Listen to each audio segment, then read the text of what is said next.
to everyone. Thank you for joining us this Saturday. So for today, I think what I want to go through is a short session on plant propagation. So we'll first start with a 15-minute presentation on what are the general propagation concepts before we go straight into the marketing techniques. And of course, later we will share with you down at the garden how do we do it on a hands-on basis. And you are all welcome to do it also together with us. All right? All right, so as mentioned, we will cover common plant propagation techniques. So what are generally what are known as plant propagation. And of course, we will go into more details regarding marcotting and air layering. So some of you all have asked, what is the difference between marcotting and air layering? Marcotting is actually an older name. I mean, I grew up with marcotting when I was sort of like a kid, learning about gardening. But now it has gone on to be termed more as air layering. But in general, it involves a growth of new aerial shoots, aerial roots, once you introduce a optimal or good growing conditions where you induce the growth of roots. So that's really what it means. It's basically giving it a good condition where some cells will then become developed into roots. So it's really a type of air layering. So there are several different types of air layering, and marcotting will be the most commonly used technique.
So when we talk about marcotting, it's usually used for plants that have slightly woody stems.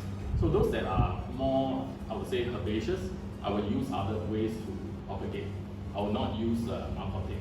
So for more herbaceous plants, I would generally use stem cutting if it's possible, or it's easy, then we do stem cutting.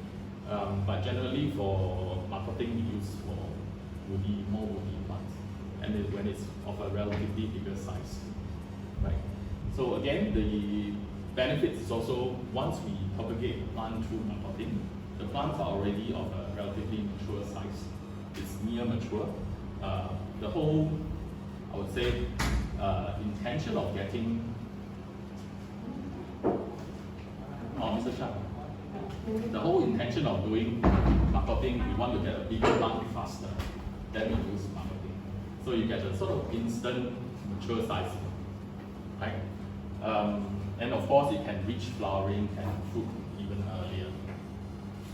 And in general, once you root a successfully rooted marcot plant, then this plant usually would have a more developed root system already, so it has better chance of survival. So these are all, I would say, benefits of doing marcotting. Of course, select the branch that you want to do the marcot, right? So when we want to select a proper plant that we want to do marcotting, we want to make sure that the plant itself is already relatively mature and has quite a number of branches and leaves, so that we maximize this use of marcot. I mean, I will not do a marcot on a small little branch. If I want to do a marcot, it will be a big one. But otherwise, it's not worth the efforts, right? Then once you have selected the branch that you want to do a marcot, we will then do a shallow cut around the branch itself. So of course, the girth of the branch that we want to see, usually anything below 1 cm, I won't even do a marcot. Maybe it's even easier with the stem cutting. For plants that are slightly bigger, maybe about 1 cm girth, I will do a marcot.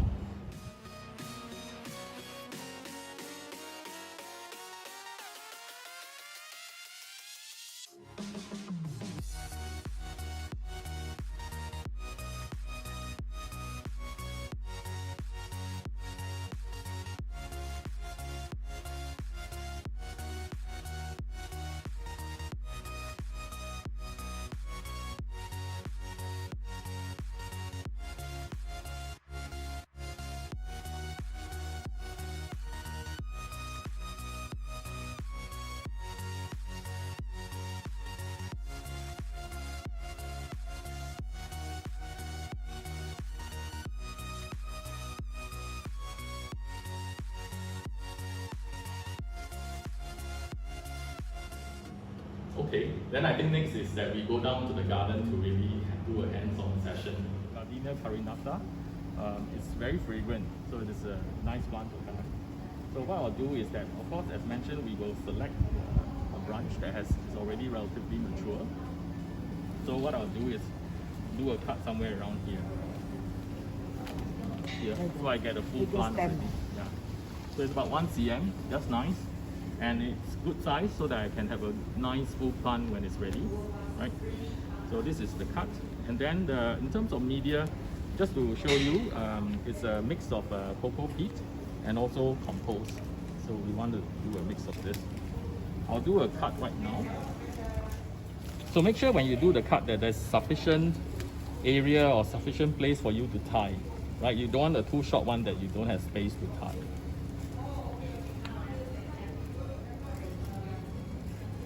So you want to just go around it, but not completely cut it. About this size, about 3 cm. 3 cm meaning the length. Yeah. So about 3 cm here. Just chop this. The easier way out is to just cut a slit here. Ideally, if you have a grafting knife, this will be a lot easier. I cannot find my grafting knife, so what I'm doing is just to see whether I can just peel a layer off. Sorry.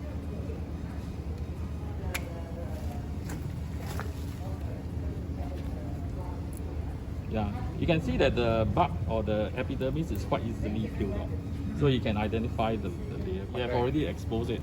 And if you want extra assurance, you can also put in the rooting hormone, like rooting powder. You can spray rooting powder on it.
Oh, just poke the holes Yeah.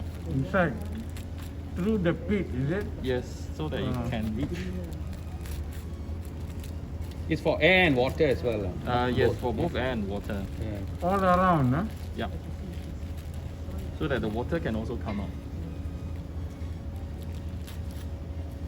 So you see now this is a completed marcot, and then after about 4 to 6 weeks, you can also see the root growth here. And once you see enough roots growth, you can cut it off at the base, so that there's sufficient roots From here, huh?